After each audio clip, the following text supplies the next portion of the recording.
Assalamualaikum warahmatullahi wabarakatuh. Innal hamdalillah nahmaduhu wa nasta'inuhu wa nastaghfiruh wa na'udzu billahi min shururi anfusina wa sayyiati a'malina. May yahdihillahu fala mudilla lahu wa may yudlil fala hadiya lahu. أشهد أن لا إله إلا الله وحده لا شريك له وأشهد أن سيدنا ونبينا محمدا عبده ورسوله لا نبي بعده.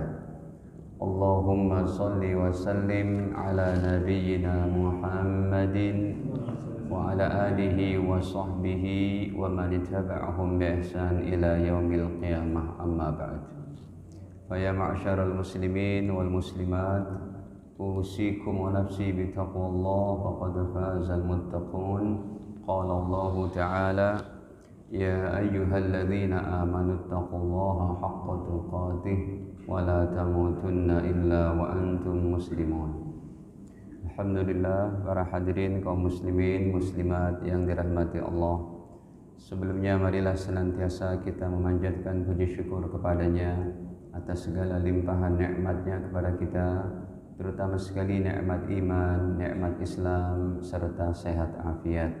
Salawat beserta salam semoga senantiasa tercurahkan kepada Nabi mulia Nabi Muhammad sallallahu alaihi wasallam beserta keluarga, para sahabat, dan juga semoga kita umatnya. Amin ya rabbal alamin.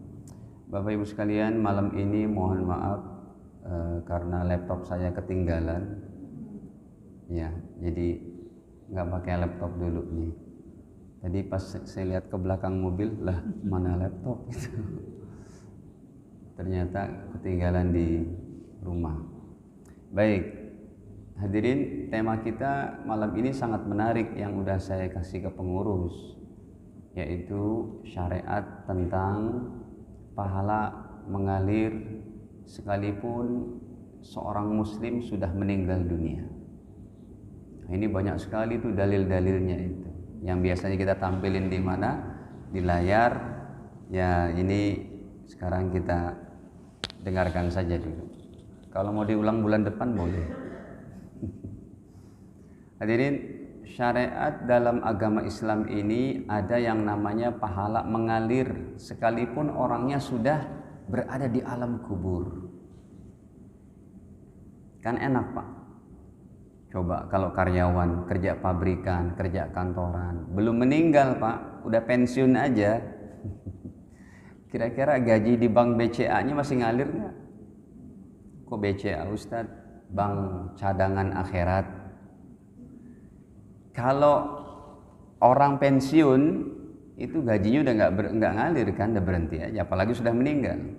Umat Islam tidak demikian. Rekening BCA-nya itu masih bisa naik terus. Bank cadangan akhiratnya itu. Orangnya udah meninggal tapi masih mengalir pahalanya. Ini kan hebat. Ini syariat yang keren dari Allah Ta'ala untuk kita ini. Contohnya yang paling gampang deh, hadis Sahih Muslim nomor 4310. Nabi bersabda, "Idza matal insanu," apabila seorang meninggal dunia, seorang muslim, muslimah meninggal, in qata'a anhu amaluhu, maka amalnya terputus, illa min salasatin, kecuali diantaranya yang masih ngalir 3.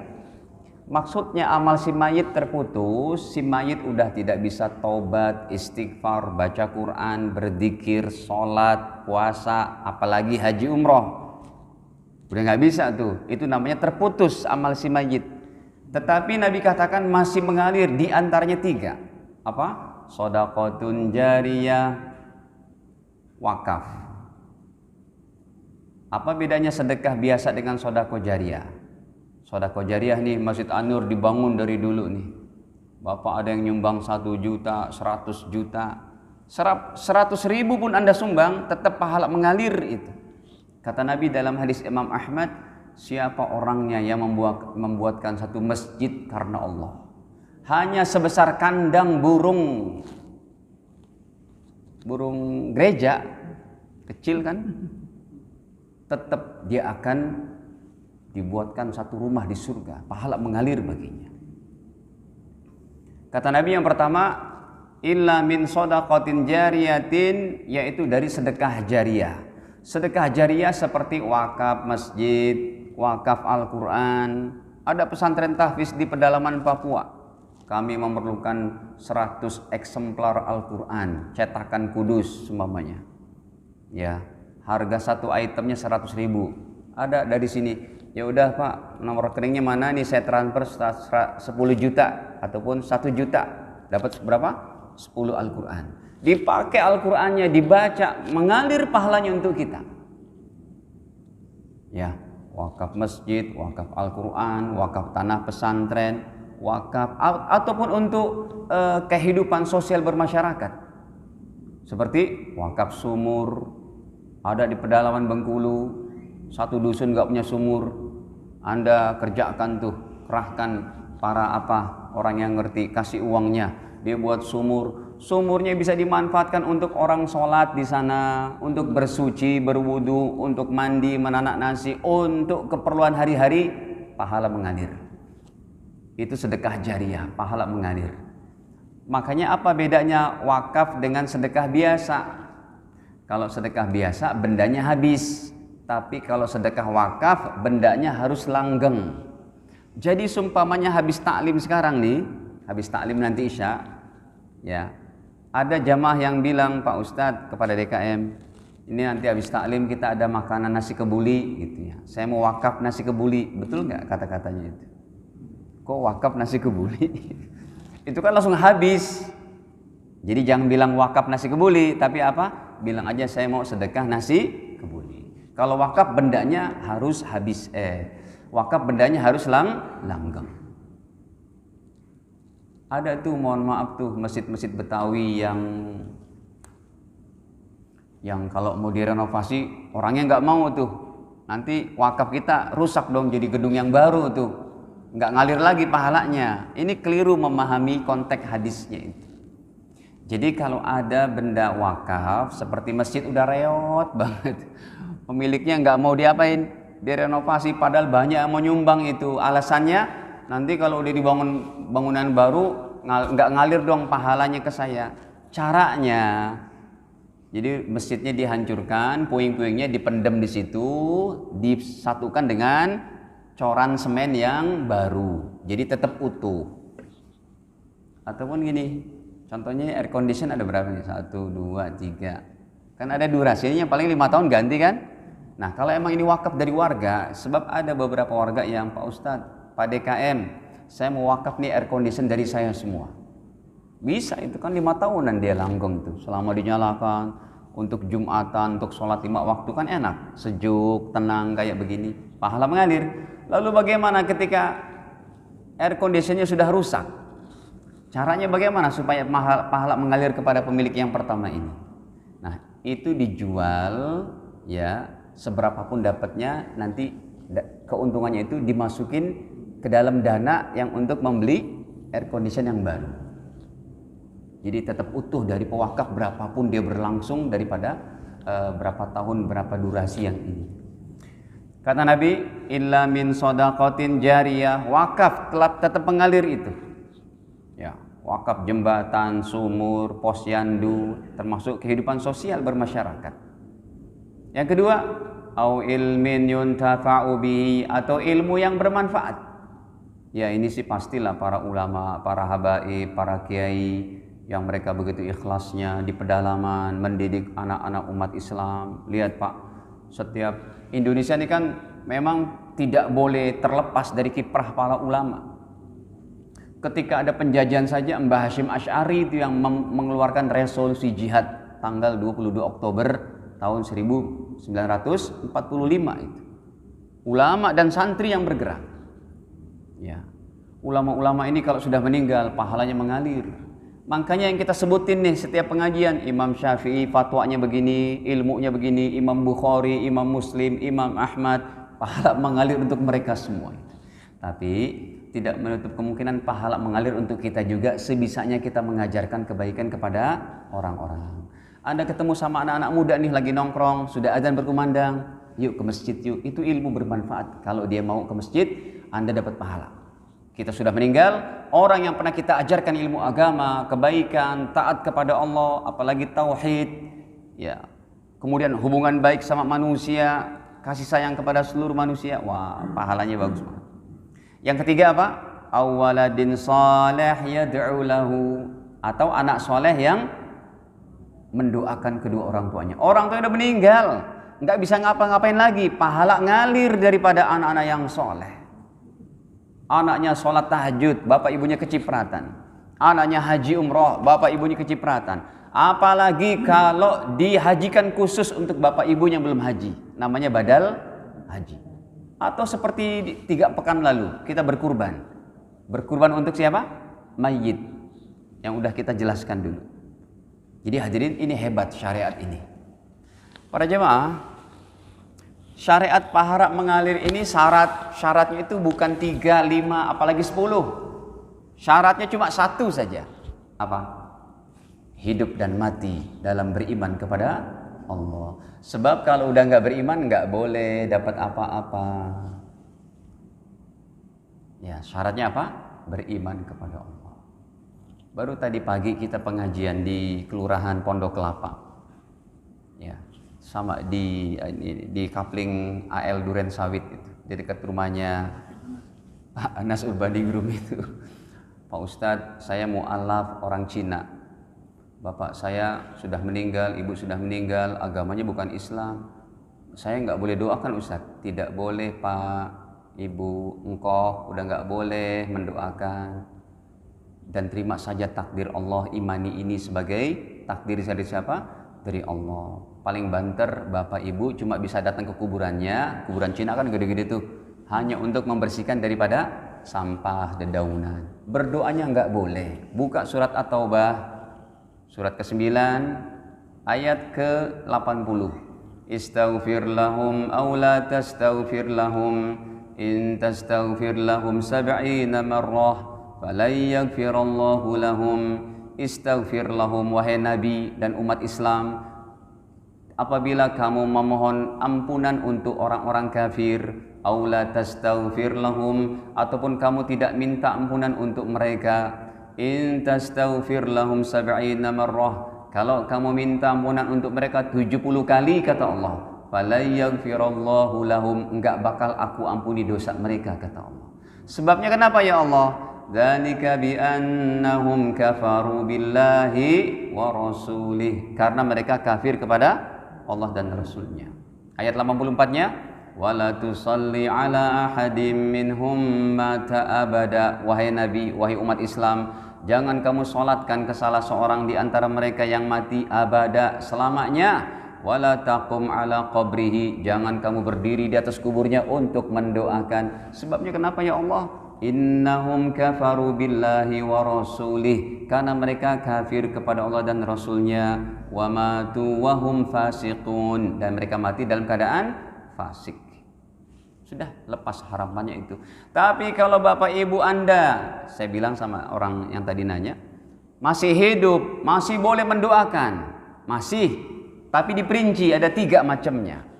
Yang pertama, tidak boleh mendoakan kalau orang non muslim yang masih hidup, tidak boleh kita mendoakan ampunan, masuk surga, sama dapat rahmat, tidak boleh.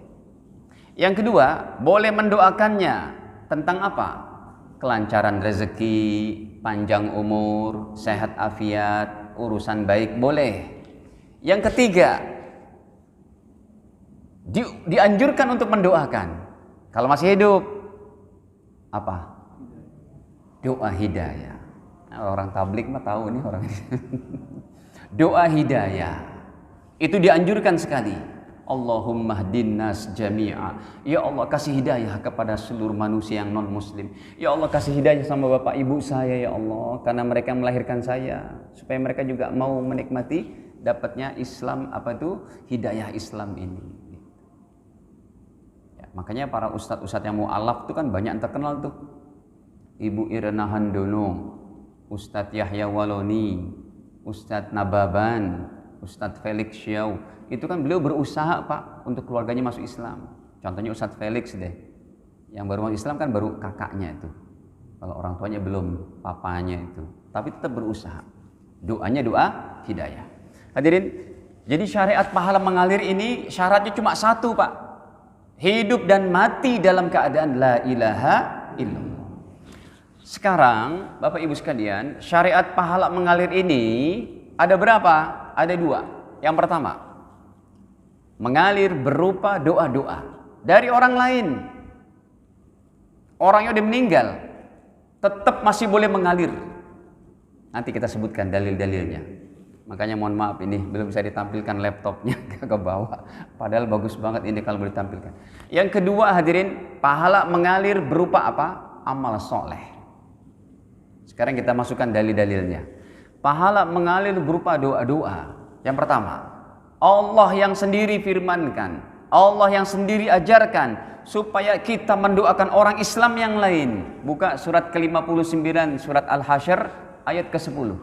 Walladzina ja'u min ba'dihim yaquluna rabbana ighfir lana wa li ikhwanina alladzina sabaquna bil iman.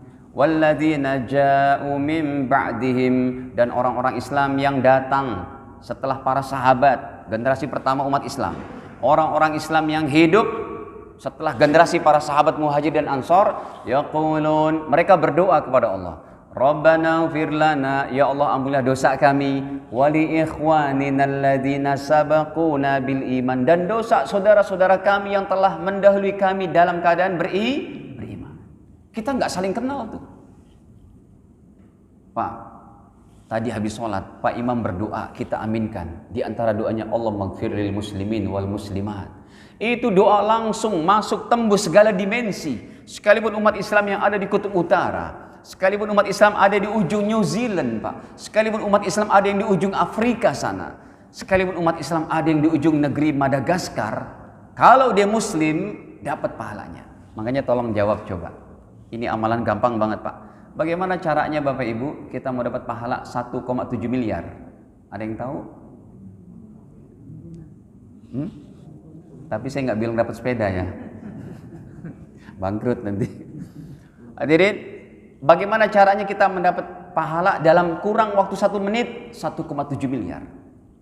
Caranya, Allahumma ighfir lil muslimin wal muslimat. Ya Allah, ampunilah dosa orang Islam yang masih hidup ini semuanya. Yang kedua, bagaimana caranya kita mendapatkan pahala 7 miliar?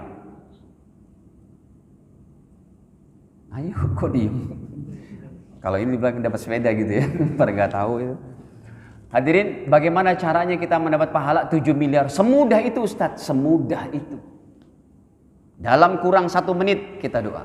Ya Allah, kasih hidayah dan bimbingan kepada seluruh manusia ya Allah. Mereka juga hamba-hamba-Mu ya Allah. Kasih hidayah kepada orang Hindu, kepada orang ateis, kepada orang Kristen, kepada orang mana saja ya Allah. Itu dapat Anda 7 miliar. Sekarang, yang ketiga, bagaimana caranya kita mendapat pahala umat Islam dari zaman Kanjeng Nabi sampai kiamat? Miliar-miliar itu Pak, entah berapa. Caranya gimana? Dalam kurang 1 menit? Kayak tadi, Allahumma ighfir lil muslimin wal muslimat, ditambahin al-ahya'i minhum. Itu jangan dianggap sepele Pak. Setiap sholat doakan itu. Apalagi kita awali dengan Rabbi ighfirli wa liwalidayya warhamhuma kama rabbayani shaghira. Dah, ini yang baru berupa doa. Yang kedua, yang masih berupa doa, nggak main-main Allah membuat syariat ini. Nabi Muhammad dan para nabi berdoa untuk umat Islam. Ini cukup dalam ilmunya. Enggak didapati dalam kitab hadis yang standar jadi kiai itu. 6 kitab hadis, Bukhari, Muslim, Abu Daud, Tirmidzi, Nasai, Ibnu Majah. Ini sudah melewati kitab hadis sampai 18 kitab hadis yang kitabnya sakmene Pak. Melewati kitab daripada Imam Ahmad, enggak ada dalam Imam Ahmad. Imam Ahmad itu jumlah hadisnya jadi sampai 27.672 hadis. Enggak ada dalam kitab Imam Ahmad hadis ini. Melewati kitab Imam Musnad Imam Syafi'i. Imam Tabrani punya kitab hadis 3 yang terkenal, Mu'jam Kabir, Mu'jam Awsat, Mu'jam Saghir. Melewati kitab Ma'rifatul Sunan wal Asar Imam Baihaqi yang panjangnya segini. Melewati kitab daripada Imam Baihaqi yang namanya Nah, Sunan Imam Baihaqi, ya, melewati daripada kitab Imam Tabrani, Imam Abdul Razak, Imam Ibnu Abi Syaibah, melewati Imam Ibnu Ja'ad, melewati daripada kitabnya Imam Maliki. Hadirin, ini didapati keterangannya dalam Imam Bazzar. Maksudnya bagaimana? Ayatnya dulu kita bacakan. Nabi Muhammad dan para nabi masih mendoakan orang-orang beriman. Kita buka surat ke-47, surat Muhammad ayat ke-19. Allah berfirman, fa'lam annahu la ilaha illallah. Ketahuilah bahwa tidak ada Tuhan yang patut disembah selain Allah. Terus, wastaghfir li dzambika, wahai Nabi, istighfarlah untuk dosamu. Emang Nabi punya dosa? Wah, ini harus dijelaskan juga nih. Wastaghfir li dzambika, wahai Nabi, istighfarlah kepada aku, kata Allah, untuk kekeliruanmu. Walil mu'minina wal mu'minat, dan juga beristighfarlah kamu untuk umatmu orang beriman laki dan perempuan.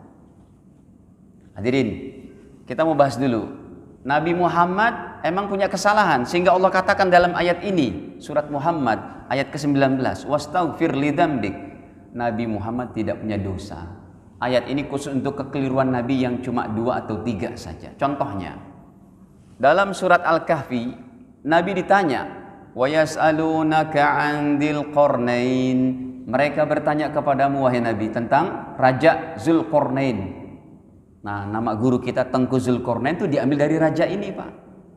Karena beliau keturunan raja juga di di Medan sana gitu kan. Darahnya masih darah biru beliau itu. Merah sih darahnya maksudnya. Almarhum rahmatan wasi'ah insyaallah. Allah berikan beliau rahmat yang sebanyak-banyaknya. Nama beliau itu diambil daripada ayat ini. Nabi ditanya, siapa itu Iskandar Zulkarnain? Nabi Muhammad bilang, besok ya saya jawab, wahyunya belum turun. Ditegur oleh Allah dalam surat Al-Kahfi 13. Wala taqulanna li syai'in inni fa'ilun dzalika ghada illa ayyasha Allah. Wahai Nabi, jangan bilang besok kamu mau melakukan ini itu, tapi katakan apa? Insya Allah. Itu ditegur. Tapi gak ada dosa yang lain. Yang kedua contohnya, juz ke-30 tuh, abasa wa tawalla. Nabi Muhammad bermuka masam, wa tawalla, dan berpaling, anja'ahul a'ma, ketika datang kepadanya seorang yang miskin dan buta. Namanya siapa? Abdullah bin Ummi Maktum. Kata Allah, jangan begitu wahai Nabi. Jangan berpaling, melengos, cemberut. Coba aja kalau Bapak cemberut, saya datang gitu. Ini Ustadz datang apa ya, minta sumbangan kah gitu. Kan gak enak juga kita dicemberutin. Ditegur oleh Allah, jangan begitu wahai Nabi. Setelah itu gak ada lagi. Nabi Muhammad beristighfar, diperintahkan untuk dirinya, walil mu'minin wal mu'minat. Ada pertanyaan kedua. Itu dulu ayat ini ketika Nabi masih hidup. Sekarang Nabi Muhammad sudah meninggal. Ini yang tadi saya katakan ilmunya dalam. Enggak didapati dalam 18 kitab hadis yang tadi saya sebutkan itu. Cuma ada dalam satu kitab, Imam Bazzar. Nomornya 1925. Nabi bersabda, hayati khairul lakum. Ketika saya masih hidup, kebaikan untuk kalian. Kenapa? Tuhdisuna, kalian berbuat sesuatu. Wa nuhaddis lakum, saya bisa menjelaskan hukumnya kepada kalian. Tetapi wa wafati, kata Nabi, ketika aku sudah meninggal, khairul lakum, tetap kebaikan bagi umatku, kata baginda. Tu'radu alayya a'malukum, amal-amal kalian umatku disampaikan ke kuburku, dilaporkan ke kuburku. Kata Nabi SAW, fama ra'aitu min khairin, kalau saya dapati amal umatku baik, hamidullah alaih, saya mengucapkan alhamdulillah, umatku masih ada yang sholat berjamaah, memakmurkan masjid, umatku masih ada yang menghafal Quran, alhamdulillah. Tetapi kata Nabi, wa idza ra'aitu min syarrin, dan apabila saya dapati amal umatku buruk, kata baginda di alam kuburnya, istaghfartullaha lakum, saya beristighfar untuk kalian semua. Pak, doa Nabi Muhammad ini jangan dirusak dengan dosa-dosa. Sudah 2 tuh. Yang ketiga, doa Nabi Nuh dalam surat ke-71, surat Nuh ayat 28. Nabi Nuh berdoa, Rabbi firli wa liwalidayya wa liman dakhala baitiya mu'mina walil mu'minina wal mu'minat wa la tazidi zalimina illa tabarak, ayat terakhir itu, ayat ke-28. Ya Allah, ampunilah dosaku dan kedua orang tuaku, dan bagi orang yang masuk ke dalam rumahku dalam keadaan beriman, walil mu'minina wal mu'minat, dan juga ya Allah ampunilah dosa para orang beriman laki dan perempuan. Nabi Nuh meninggal, tetap hidup di alam kuburnya. Kitabnya cukup dalam Bapak Ibu. Para nabi di alam kuburnya berdiri menjalankan sholat, tapi bukan sholat yang wajib lagi, sholat untuk mendapatkan kenikmatan di alam kubur sebelum menunggu datangnya hari kiamat. Mereka mendoakan kita. Yang keempat, ini Quran semua kita ambil.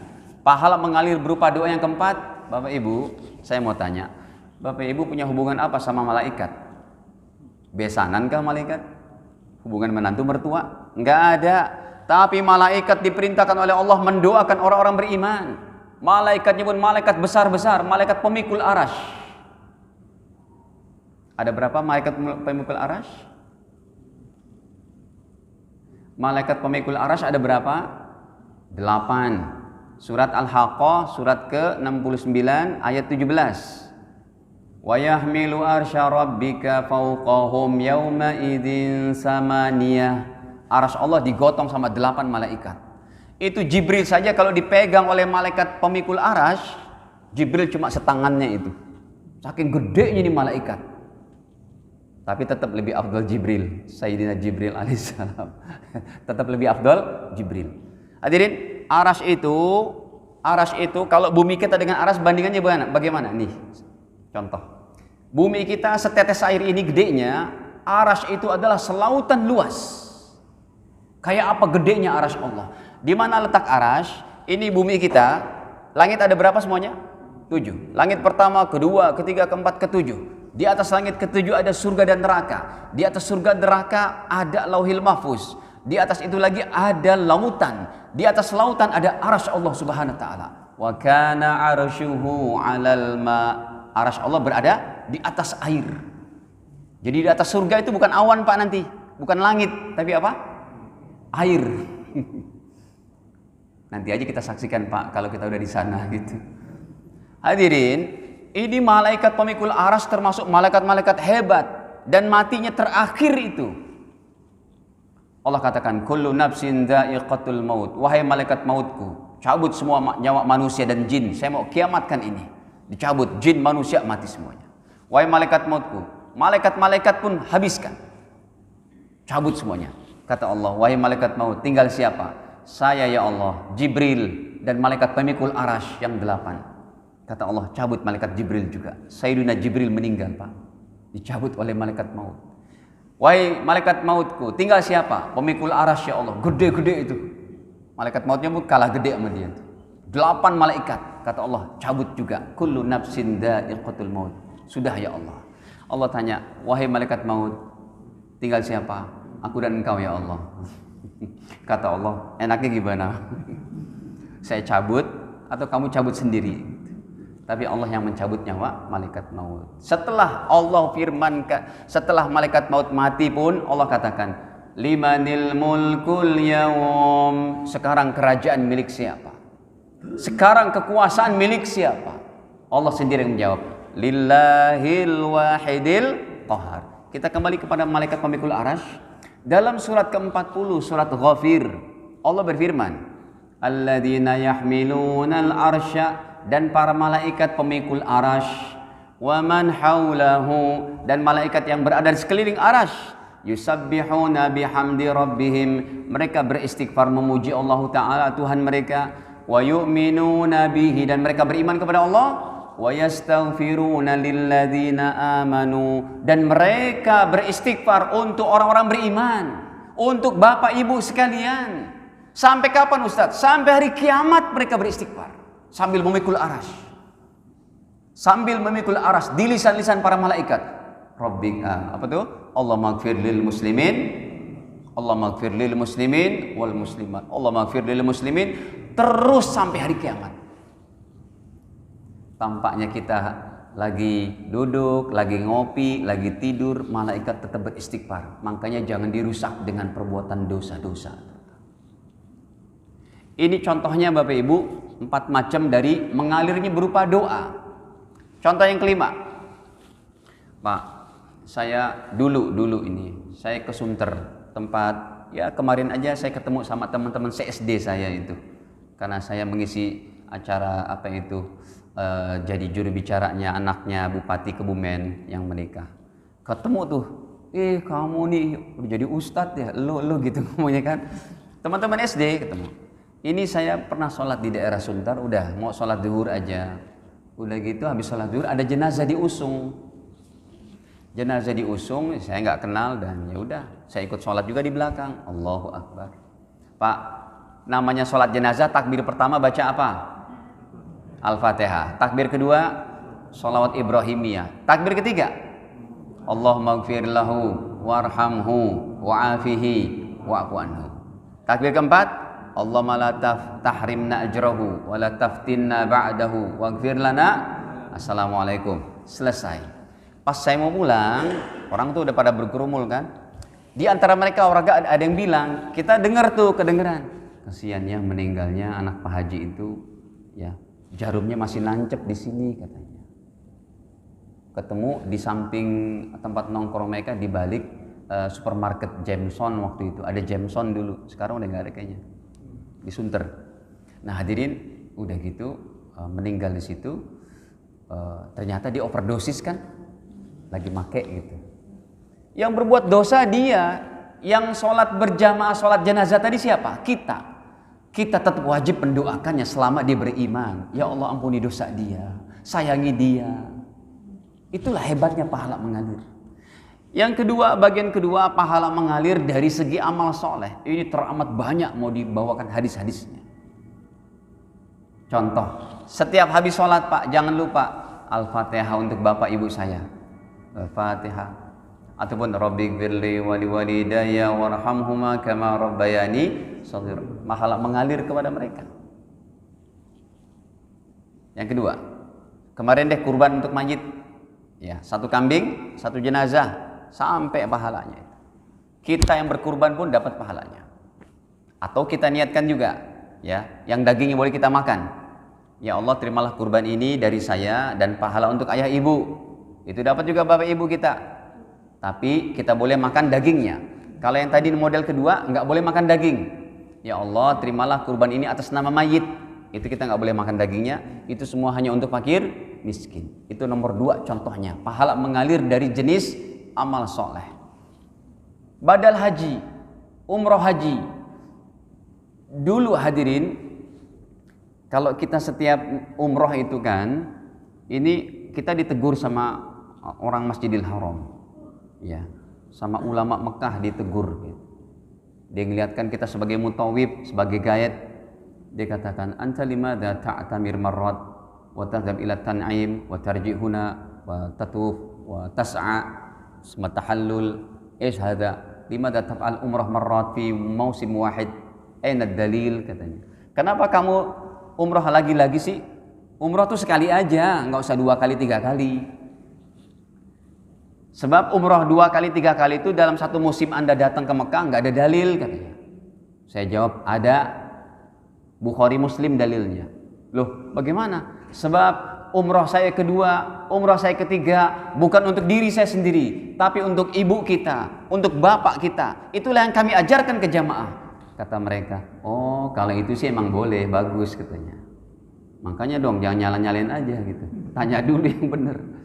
Jadi hadirin, Anda besok umroh nih, usahakan umroh kedua, pergi lagi ke Tan'im. Kenapa sih Ustadz pergi ke Tan'im? Karena kalau kita mau umroh yang kedua, harus ngambil mikot. Mikot artinya apa? Untuk memulai umroh kita harus keluar dari kota Mekah. Yang paling dekat itu tempatnya namanya Tan'im, cuma 5 km. Kalau naik busway di sana itu cuma bayar 2 real dulu. Kalau sekarang mungkin 5 real. Naik bisnya ada tuh. Ya, kalau mau naik yang kayak elep lumayan tuh, bisa 7 real, 10 real. Kalau mau naik taksi bisa di atas 50 real sekarang. Jarak 5 km sampai Masjid Aisyah, ganti pakaian di sana, niat deh, labbaik Allahumma umratan an ummi, sunnah lillahi ta'ala. Ya Allah, saya niat umroh kedua untuk ibu saya. Ngalir pahalanya dari jenis amal soleh. Umroh ketiga untuk bapak kita. Bahkan umroh keempat kalau bisa bapak ibu, untuk baginda Rasul. Hadiahkan pahala umroh untuk baginda Rasul sallallahu alaihi wasallam. Yang boleh Ustaz? Boleh. Kita diperintahkan oleh Allah bersalawat kepada Nabi. Nabi orang suci Ustaz. Emang perlu salawat kita. Salawat yang kita berikan kepada Nabi, keberkahannya untuk kita. Makanya khusus ayat untuk mendoakan Nabi, pahala mengalir untuk Nabi yang keberkahannya 100% untuk kita. Allah cantumkan ayatnya dalam Al-Quran. Surat Al-Ahzab ayat 56, surat ke-33 yang biasa dibaca oleh khotib-khotib. Innallaha wa malaikatahu yusalluna 'alan nabi. Ya, sungguhnya Allah dan orang-orang beriman. Sungguhnya Allah dan para malaikatnya bersalawat kepada Nabi. Ya ayyuhalladzina amanu, wahai orang-orang beriman, sallu alaihi wasallimu taslima. Bersalawatlah kepada Nabi. Artinya doakan Nabi. Yang ketiga hadirin, pahala bacaan Quran. Seperti tadi habis sholat. Ya. Yang keempat, boleh pahala wakaf. Yang kelima, kodoin puasa dan sholat orang tua kita yang dulu nggak sholat. Kalau Anda mampu silakan. Ataupun ibu kita mau meninggal tuh 2 hari nggak sholat karena keadaannya yang sangat teruk, keadaannya sangat susah. Dua hari nggak sholat, kita sholat 5 waktu tuh. Niatnya qadha untuk ibu kita, boleh.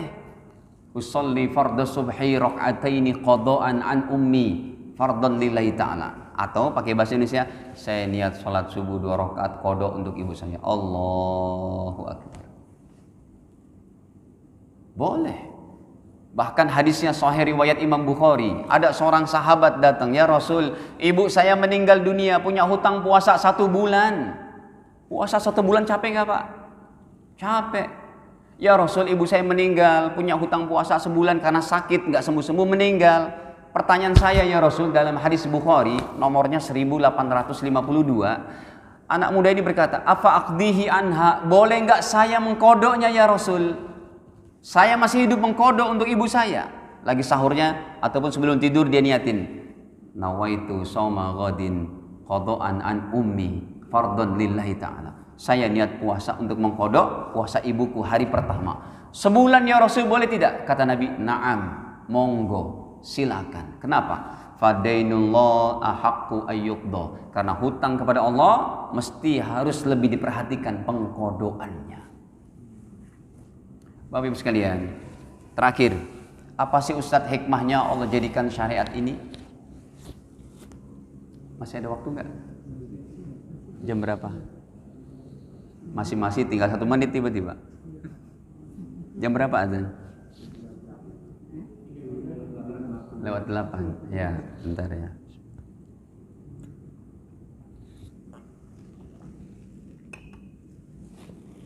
Hadirin, hikmahnya apa? Yang pertama, kenapa Allah jadikan syariat ini? Yang pertama adalah karena bentuk kasih sayang Allah kepada hamba-hambanya beriman. Orangnya udah nggak bisa ibadah lagi, orangnya udah nggak capek-capek sholat lagi, pahala masih boleh mengalir dari segala arah.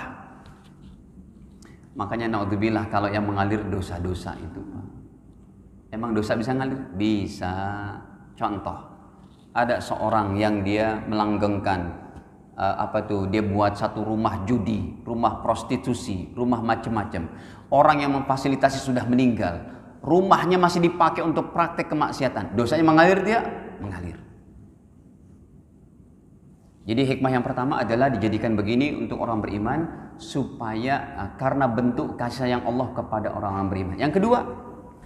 Yang kedua hikmahnya adalah supaya anak-anak ini masih bisa berbakti kepada kedua orang tua mereka. Sekalipun udah beda alam, masih bisa berbakti dengan cara mendoakan, mengkurbankan, haji badalkan, umroh badalkan, bacaan Quran dihadiahkan, kita khatam Quran pahalanya juga untuk bapak ibu dan lain-lain. Yang ketiga ini yang paling aplikatif. Caranya, hadirin, apa hikmah yang ketiga? Hikmahnya adalah supaya kita yang masih hidup ya dapat mempersiapkan sebanyak-banyaknya pahala mengalir untuk kita sebelum kita meninggal. Ya, wakaflah kepada masjid, asuhlah anak yatim, asuhlah anak du'afa. Kita udah meninggal, mereka jadi orang-orang yang soleh, pahala mengalir. Wakaflah untuk yang sifatnya sosial masyarakat. Ya, ada satu jembatan rusak ini. Kalau mau dibangun sama pemerintah setempat, birokrasinya agak ribet, lama begitu. Ada satu orang kaya, orang mampu, dia bilang, Pak RT, Pak RW, Pak Lurah, mohon izin biar saya yang bangun aja dengan harta saya, dengan dana saya. Sekalipun dia fasilitas umum, dilewati sebanyak orang untuk urusan-urusan mereka, kemudahan itu pahala mengalir untuk si bapak ini ketika hidup dan sudah meninggalnya. Jadi hikmah yang ketiga, kita bisa mempersiapkan sebanyak-banyaknya pahala mengalir. Didiklah anak-anak kita menjadi anak yang soleh soleha, ya. Banyaklah bersedekah yang sifatnya wakaf. Ajaklah manusia ke jalan Allah sebanyak-banyaknya dengan hikmah. Nah, dengan ini insya Allah, karena cepat atau lambat pasti ajal kita semua akan datang. Tapi ketika pahala yang mengalir, dah kita tinggal menikmati saja. Semoga Allah Ta'ala berikan kepada kita taufiknya dan hidayahnya. Kita lanjutkan tanya jawab Bapak Ibu.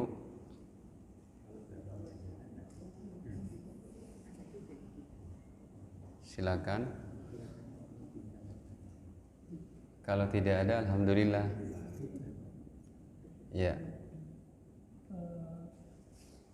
Mengaminkan doa orang non muslim Nasrani. Mengaminkan doa orang non muslim. Ini yang pertama, kalau si muslim berkeyakinan adalah tetap Tuhannya Allah, hukumnya tetap tidak boleh. Kalau si muslim mengaminkannya dengan meyakini bahwa yang diminta kepada Allah gitu. Tapi kan itu mustahil. Tentunya non muslim berdoa kepada siapa? Tuhannya. Nah, kalau kita mengaminkan dan meyakini akan dikabul, itu bisa terjadi syirik. Meyakini bahwa yang diminta oleh non muslim kepada Tuhannya itu adalah benar gitu. Jadi doa lintas agama tidak ada. Tapi kalau mereka mengaminkan doa kita, silakan. Kita lagi berdoa nih, diaminkan oleh mereka, silakan. Tapi kalau kita tidak mengaminkan doa mereka, jadi diam aja. iya. Semoga Tuhan memberkati kamu. Diam aja kita. Kalau yang dimaksud adalah Tuhan dia, diam aja. Kan beda Tuhan. Beda server. Ada lagi?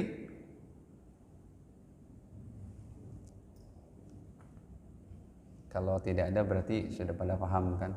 Disebutkan boleh mengkodokkan sholat orang tua. Itu kalau untuk ayah dan ibu sekaligus boleh. Satu-satu. Jadi kalau untuk satu-satu. Ya. Ini kita ambil dari fatwanya Imam Subki. Jadi kalau Bapak ada yang bertanya, dalilnya dari mana ini? Karena memang kebanyakan ulama kita tidak ada mengkodokkan untuk si mayit sholatnya itu. Adanya kodok puasa. Nah, kalau kita mau mengamalkan khusus harus tahu rujukannya dari Imam Subki. Ya, bahkan disebutkan oleh Imam Ibnu Taimiyah. Ini 50-50 nilainya. Dua ulama besar menyatakan boleh, dua ulama besar menyatakan tidak ada kodok sholat. Termasuk dari murid Imam Syafi'i dan Imam Hambali menyatakan boleh. Termasuk dari murid Imam Syafi'i dan Imam Hambali menyatakan tidak ada. Saya memilih yang boleh karena dalilnya lebih kuat. Dikiaskan kepada kodok puasa. Kodok puasa diizinkan oleh Nabi dalam hadis Bukhari. Sekarang puasa dengan sholat tinggi mana derajatnya? Sholat.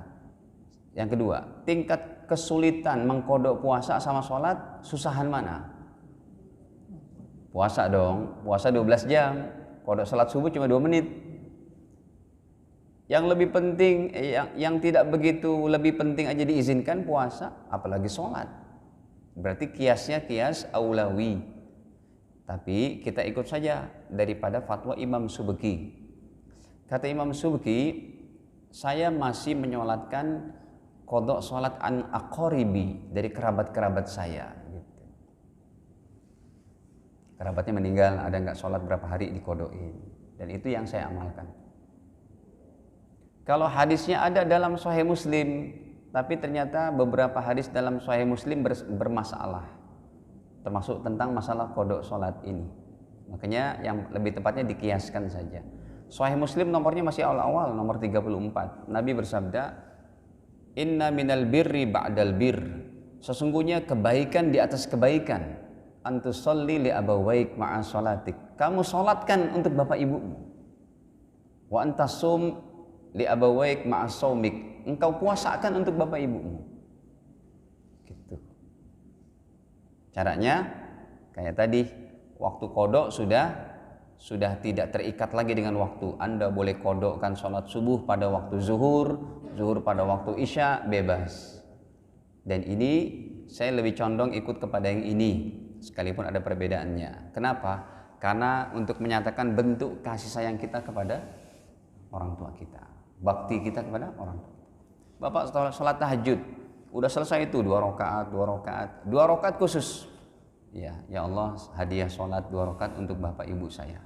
Kalau hadiah sholat boleh untuk langsung dua-duanya, tapi kalau kodok untuk satu-satu jiwa, satu-satu sholat. Menghadiahkan sholat tahajud ke orang tua itu setelah 8 rakaat kita lakukan baru. Iya, khusus berarti.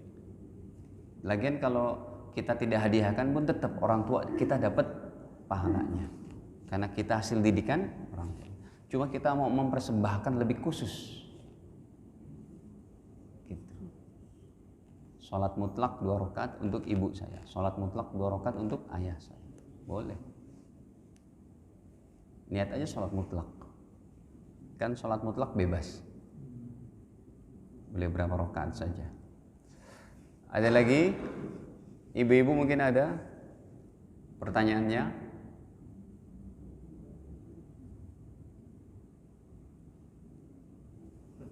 Ya. Biasanya kalau kita yasin kan dibacakan doa untuk almarhum dan almarhumah gitu. Kalau untuk orang tua yang sudah hidup, yang masih hidup tuh boleh nggak? Sama dong, boleh. Boleh juga ya? Ini kita lebih concern kepada yang sudah meninggal. Kenapa? Yang meninggal sudah nggak bisa ngapa-ngapain. Kalau kita doakan yang masih hidup, sama dapat juga. Menghajikan orang tua kita yang masih hidup aja boleh, mengumrohkan. Syaratnya sudah uzur syar'i, lumpuh, nggak bisa ngapa-ngapain, boleh kita badal haji, badal umrohkan. Hadisnya sahih riwayat Imam Bukhari. Ya Bu, silakan. Waalaikumsalam.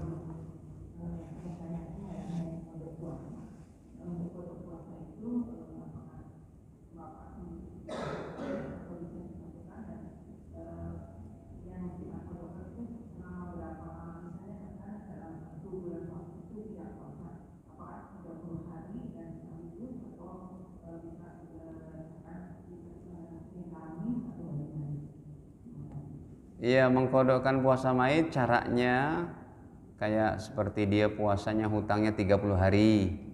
Kita boleh mengkodokkan semampu kita. Anak-anaknya tidak wajib mengkodokkan. Tapi kalau mengkodokkan dibolehkan oleh Rasul sallallahu alaihi wasallam.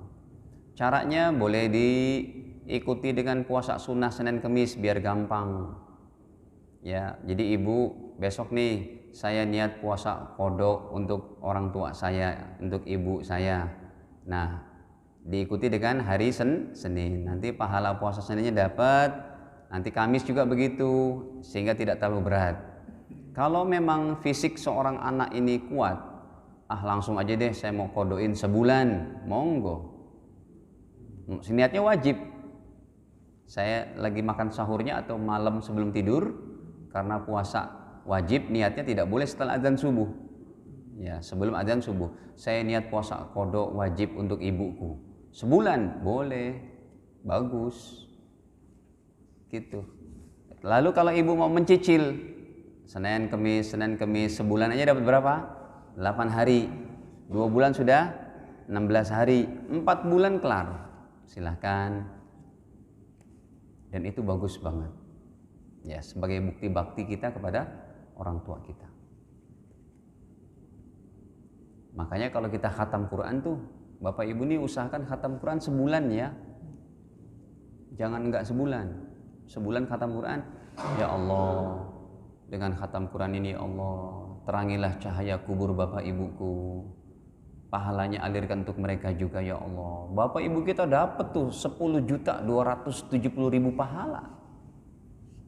Karena Al-Quran dinilai dari yang gampang-gampang aja deh. Huruf Al-Quran itu semuanya ada 1.027.000 huruf. Dikali 10. Belum bonus-bonusnya tuh.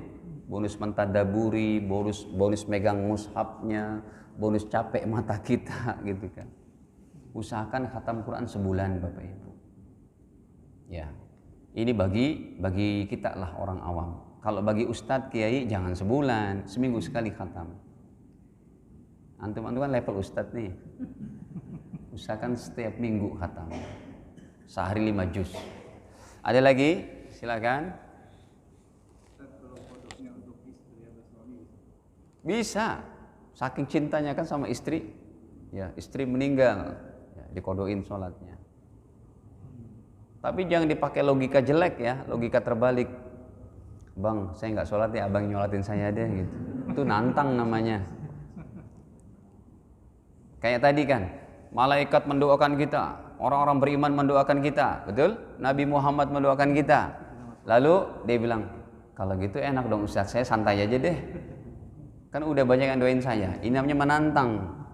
Jadi caranya jangan begitu, jangan pakai logika terbalik dan logika yang buruk kayak begitu. Tetap kita jalankan perintahnya, menjalankan syariatnya, dan kita berharap dengan doa-doa dari orang lain memudahkan amalan kita lebih banyak. Ya, ada lagi? Waalaikumsalam.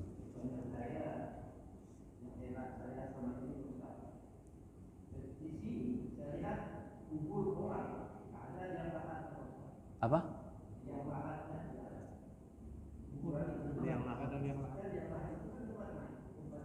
Betul. Di mana?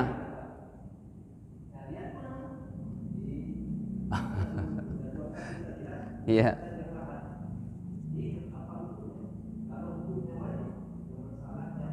Iya. Iya.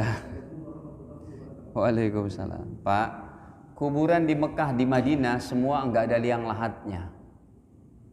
Bapak sudah pernah belum ke kuburan Ma'la? Lihat orang nguburin, itu enggak ada liang lahatnya. Semuanya dibangun dengan permanen, kotak begitu saja. Dan enggak ditumpuk dengan tanah. Jadi jenazah udah masuk, pakai beton aja tuh. Diangkat betonnya, ditutupin begitu. Nanti selama setahun 2 tahun udah jadi tengkorak, berulang-ulang dipindahin, masuk jenazah yang baru. Kenapa begitu? Yang pertama, dalam ilmu fikih, tempat jenazah itu ada 2. Yang pertama namanya lahat. Lahat ini yang biasa kita kalau nguburin udah digali itu kotak, di sini dibuatkan space untuk siapa? Jenazah. Itu namanya lahat. Kalau tanah yang tidak kuat dikhawatirkan dia dilubangi di sini jatuh seperti di Mekah Madinah, maka pakainya bukan lahat tapi apa? Syak. Syak ya kotak gitu saja. Jenazah ditaruh, tutupin. Dua-duanya boleh. Tapi kalau tanahnya kuat, yang lebih afdol pakai lahat. Gitu. Lahat, lalu kita pakai papan kan? Nggak pakai ini pun nggak apa-apa. Terutama bagi tanahnya yang gembur. Kalau diginiin, jenazah baru dimasukin, di atas ada beban orang-orang pula, tiba-tiba ambrol, kan kasihan jenazahnya itu. Jadi ternyata dalam ilmu fikih penggalian lubang jenazah ada 2 Pak, liang lahat dan syak. Kalau syak itu kotak aja begitu. Kalau yang lahat kotak ada apa lagi? Nah, ada space khusus.